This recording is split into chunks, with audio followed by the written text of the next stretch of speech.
এক মুহূর্তে ভেঙে পড়েছে শত শত বাড়ি ঘর, পাটির সঙ্গে মিশে গেছে গ্রামের পর গ্রাম। এখনো ধ্বংসস্তূপে চাপা আছেন অনেকেই। রোববার 6 মাত্রার শক্তিশালী ভূমিকম্পের পর আফগানিস্তানের কুনার ও নানগারহার প্রদেশে এখনো চলছে উদ্ধার তৎপরতা। তবে পাহাড়ি ও দুর্গম এলাকায় পৌঁছানো যাচ্ছে না সহায়তা, মিলছে না সঠিক খবর। কিছু কিছু দুর্গম এলাকায় আমরা পৌঁছাতে পেরেছি, সব জায়গায় পৌঁছাতে আরও সময় লাগবে। জাতিসংঘ বলছে বিদেশি তহবিল কমে যাওয়ায় দুর্গম এলাকায় ত্রাণ ও উদ্ধার সরঞ্জাম পৌঁছানো সম্ভব হচ্ছে না আফগানিস্তানে।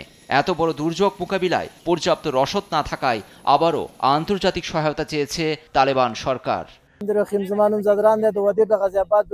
ভূমিকম্পে অনেক ক্ষয়ক্ষতি হয়েছে। উদ্ধার করে অন্তত আহত 200 জনকে আমরা হাসপাতালে নিয়েছি। এখানে এখনো অনেকেই চাপা পড়ে আছে, বাড়িঘর পুরোপুরি মিশে গেছে। আশেপাশের গ্রামগুলোর অবস্থাও একই।